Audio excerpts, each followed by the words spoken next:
Pemirsa, penerimaan dana desa atau Gampung di Aceh Besar untuk tahun 2017 sebesar 447 miliar rupiah. Dan besaran dana tersebut terpusat untuk menunjang kegiatan pembangunan dan juga roda pemerintahan Gampung. Penerimaan dana desa tahun 2018 Aceh Besar mengalami penurunan, yakni 394 miliar rupiah atau turun 13%.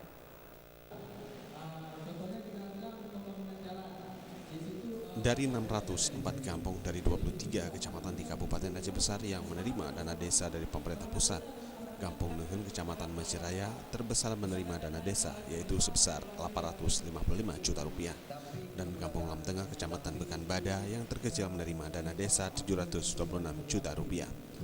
Kepala Badan Pemberdayaan Masyarakat Gampung Aceh Besar Ramli saat sosialisasi penggunaan dana desa dengan Polres Aceh Besar menyebutkan untuk tahun 2018 penerimaan dana desa untuk Aceh Besar turun 394 miliar rupiah dari tahun 2017 855 miliar rupiah atau mengalami penurunan 13%. Untuk ini berkisar kalau desa yang paling kecil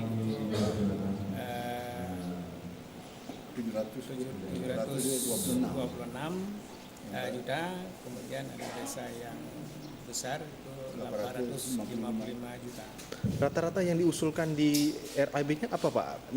Ke fisik atau ke banyak sosial biasanya?